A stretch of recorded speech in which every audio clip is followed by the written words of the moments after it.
the approach that we have had with USAID and the other things like the President's Initiative on AIDS, how does our U.S. approach compare and contrast to the approach of Russia in Africa and also Communist China in Africa?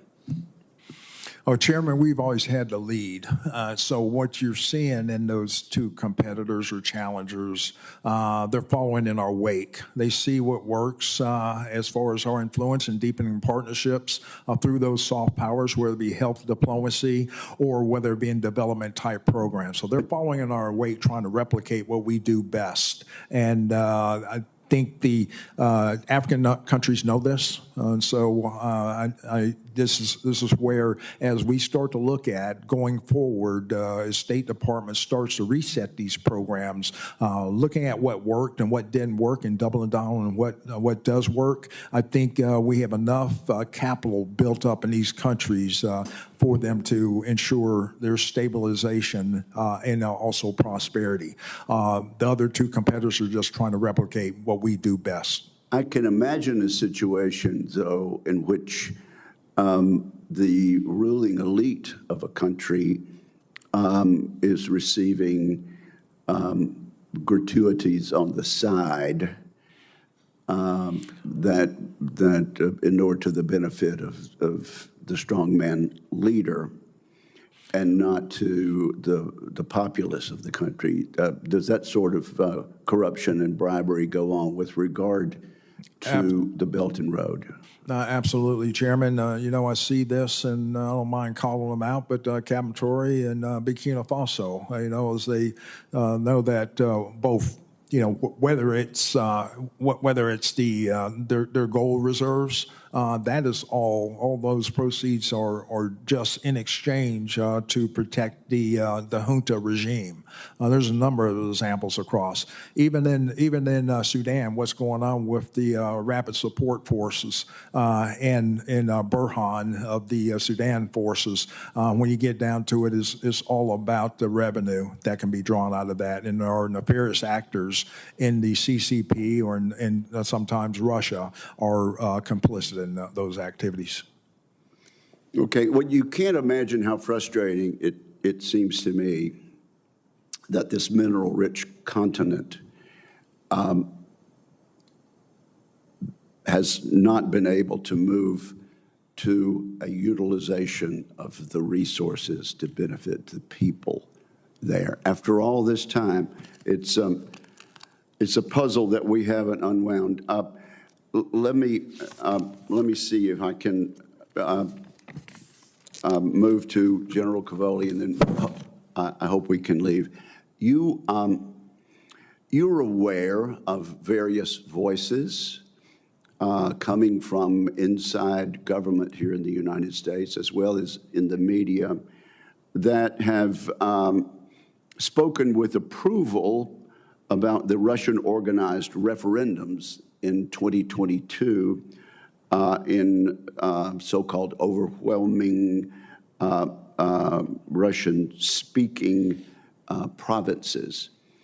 General Cavoli, tell us what you know and what you understand about the freedom of those organized referendums and the accuracy of them as a measure of public opinion. Sure, Mr. Chairman. I don't think I'm familiar with the voices in Washington that are talking about this, but I do remember them very well. They were referendums in Lugansk, Donetsk, Zaporizhia, and Kherson provinces. They were in September 2022. They were roundly condemned by nations throughout the world and by international organizations. The Organization for Security and Cooperation in Europe called them illegitimate. The United Nations called them illegal.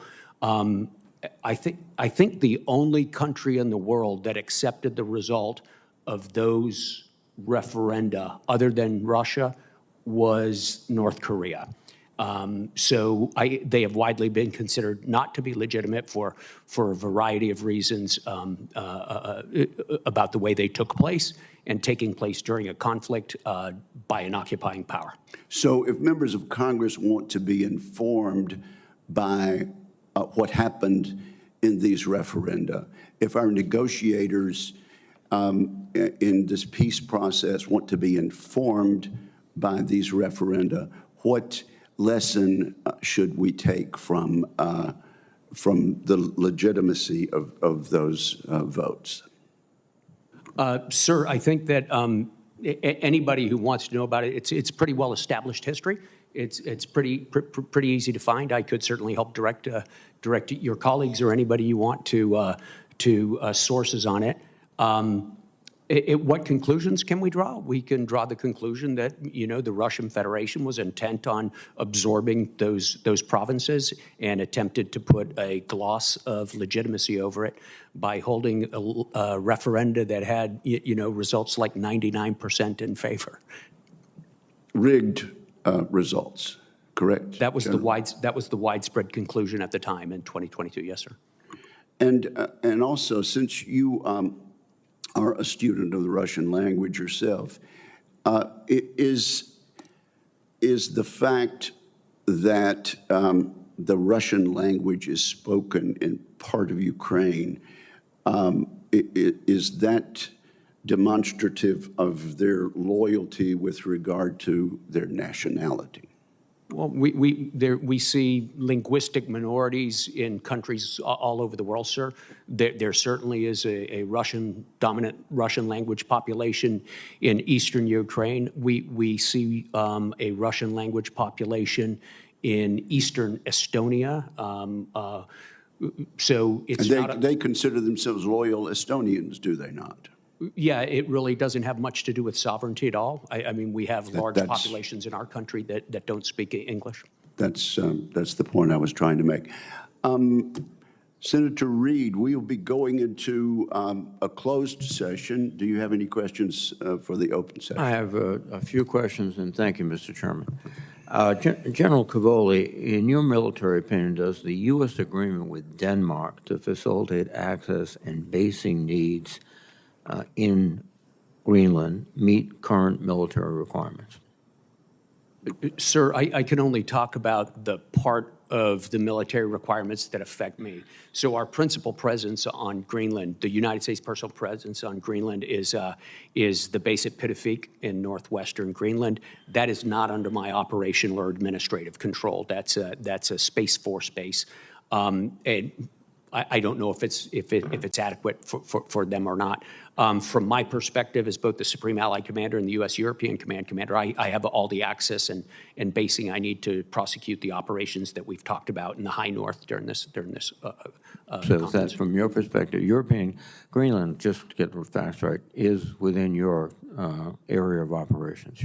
Greenland is within my area of operations as the Supreme Allied Commander, and it is within my area of operations as the U.S. European Command Commander. And you feel at this juncture we have all the capacity we need to confront the threats going forward? Yeah, again, Senator, my part of that is what I can comment on. That's from the coast of Greenland eastward and northward to counter Russian threats coming out of there. I can't really speak for Northcom's interests or anything like that. Thank you.